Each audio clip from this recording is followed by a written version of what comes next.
When a legendary singer can't really sing anymore, is it loyalty to keep cheering or cruelty? Last time we looked at 10 legendary singers who, in my opinion, really should retire right now. And the comment section exploded. Some agreed, some didn't. Many of you said you missed a few. So, here we are again. Another 10 iconic voices. Another hard conversation about age, health, and struggle. When I find myself in times of trouble, Mother Mary comes to me, speaking words of wisdom, let it be. Paul McCartney was very clear. I'm not old, and I'm not retiring. That was in 2024. And at 82, the former Beatle has more than earned the right to say that. His place in music history is untouchable. Still, watching his performance at Saturday Night Life's 50th anniversary special raised an uncomfortable question for me. The passion is there, but the voice no longer supports it. Power has faded, control wavers, and entire lines drift into talk singing just to survive the melody. That's not criticism, it's honesty. Paul can still play beautifully, still charm an audience, and still carry the weight of his legacy. But when the vocal core is gone, continuing stops feeling celebratory. At some point, preserving what the Beatles helped create may matter more than proving it can still go on. That you may cause me. Whoa, whoa, whoa. I'll do anything for you, anything.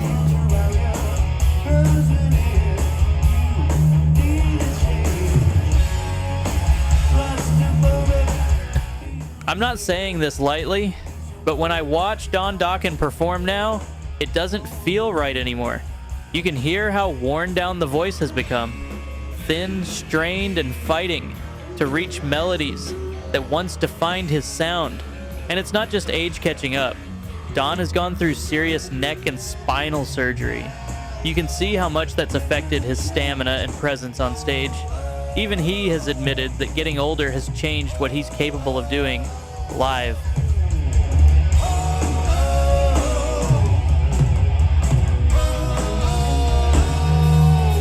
What really says it all is how fans talk about it. I keep seeing comments like, well, at least he's not as bad as Vince Neil. And honestly, that's not a compliment, that's a warning. When the defense becomes comparison instead of praise, something's wrong. I don't question Don's passion or his legacy, but when a career starts being justified instead of celebrated, retiring stops feeling like quitting. It starts feeling like the right call.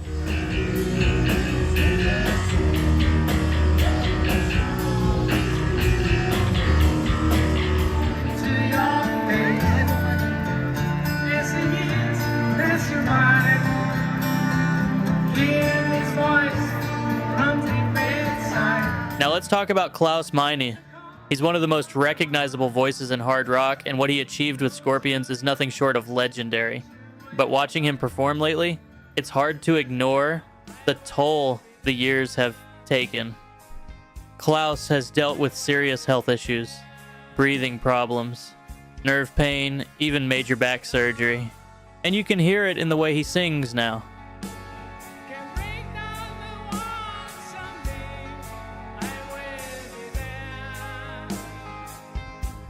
The high notes are approached cautiously. The pacing is careful, and some of the toughest lines are quietly handed over to the crowd, and honestly, that's understandable. He's earned the right to protect himself. But when a singer has to constantly conserve energy just to survive a set, it raises the question of whether it's still fair to ask him to keep doing it. Klaus doesn't need to prove anything anymore. Sometimes honoring a legendary voice means letting it rest before it fades any further.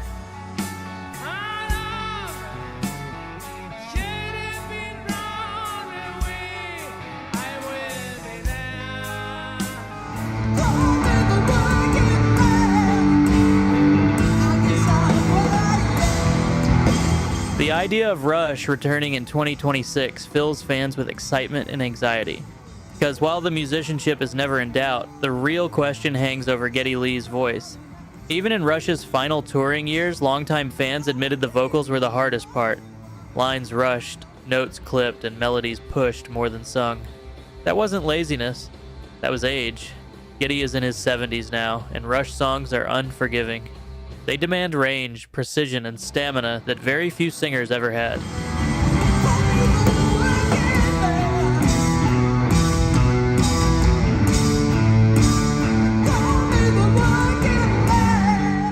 fewer still have decades later. Online, fans aren't asking whether he can play or perform.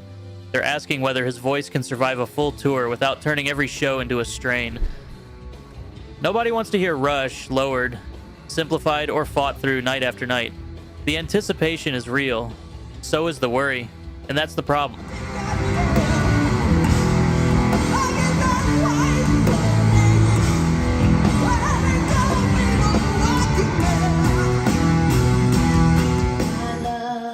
Took it down. Climbed a mountain and I turned around. Now, have you seen Stevie Nicks on stage lately? No? That's because not long ago she was bedridden for weeks after a serious shoulder fracture. She was forced to postpone multiple solo tour dates because of constant pain and inability to perform. That's not a minor setback. That's a warning sign.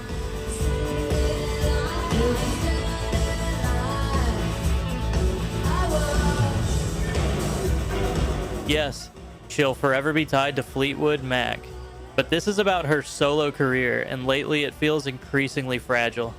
On stage, her vocals are carefully protected, her range noticeably lower. The show leans heavily on backing singers, atmosphere and nostalgia to carry the weight. Fans still cheer loudly, but there's concern mixed into that love. People aren't just watching a performance anymore. They're watching someone push through pain. Stevie has already given everything. The songs, the influence, the magic.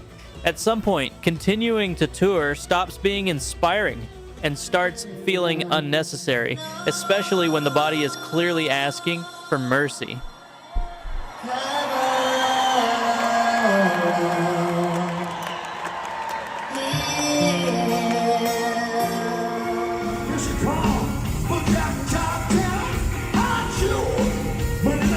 When it comes to uncomfortable performances, David Lee Roth has to be part of the conversation. I love the man. He's a legend, pure charisma, and one of rock's greatest frontmen. But if you've watched him live lately, it's hard to ignore how messy it's become. He's not just off-key, he's actively reshaping the songs on the fly. Lines vanish, structures fall apart, and the timing drifts so far it barely resembles hard rock anymore.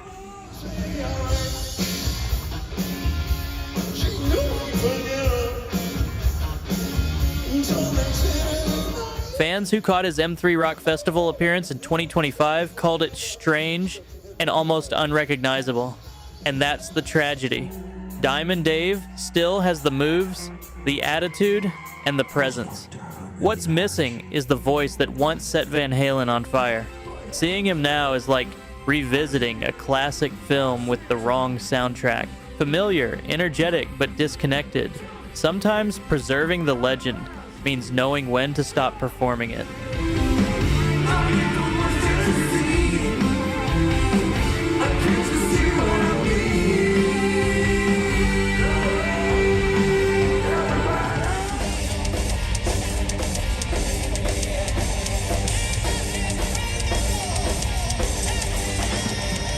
And then there's Vince Neil, and this one hurts to say. He was once the voice of chaos, danger, and pure Sunset Strip excess. But watching him live now feels less like a concert and more like a struggle to get through the set. Vince regularly runs out of breath, skips lines, or lets the crowd carry entire verses for him. Fans have posted countless recent clips showing him staring at teleprompters.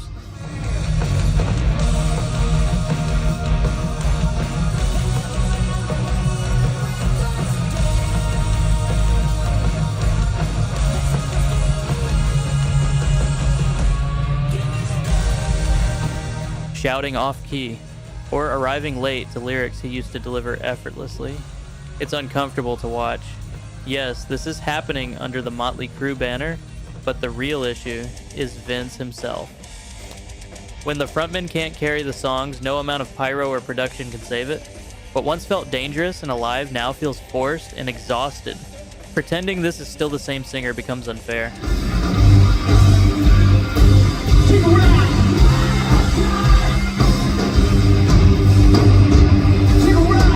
It is the springtime of my love,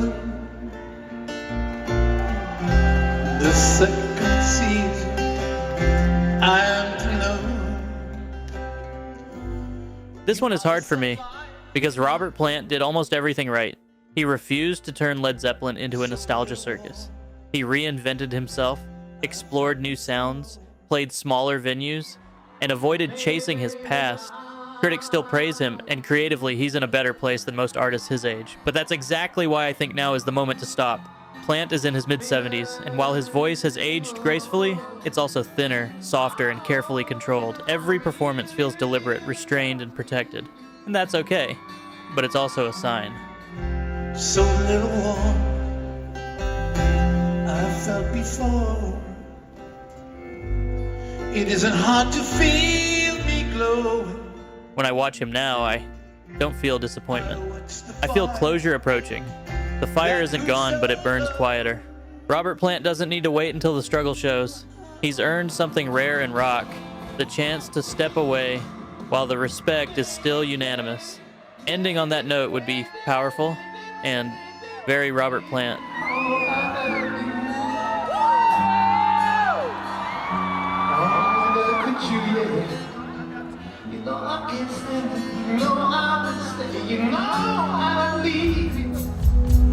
This is your home time. Bruce Springsteen is still called the Boss, and for decades he earned that title every single night.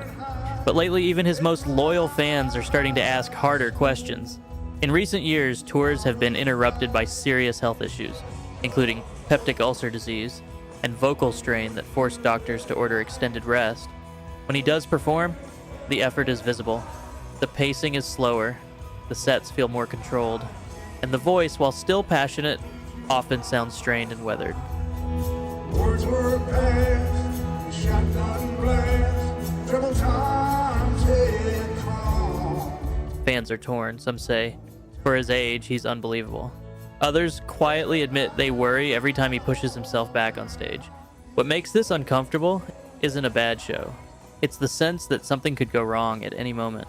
Watching Springsteen now feels less like celebration and more like holding your breath, hoping the night ends safely instead of triumphantly.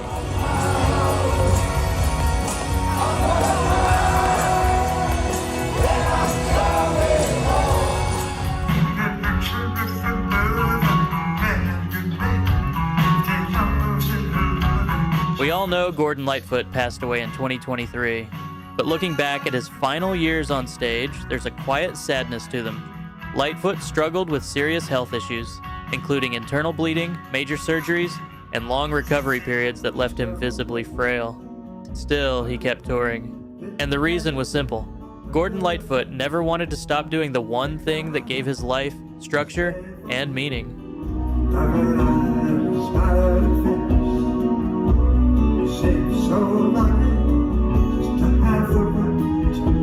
He once said that performing was what kept him going. Watching those late shows, you could see the effort behind every note. His posture was weaker, his movements limited, and his voice often sounded strained, especially on songs that once flowed effortlessly. Fans weren't angry or mocking. They were worried. Many described the concerts as emotional, even uncomfortable, because it felt like witnessing a man pushing himself past his limits. The love and the respect was still there, but his final performances raised questions about dignity, limits, and how much the body can give.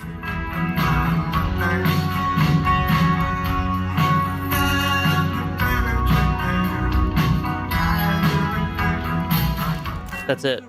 10 more singers where the question isn't talent, is more harm than good. I know it's uncomfortable, and you agree? Who belongs here? Should there be a part 3? Tell me in the comments.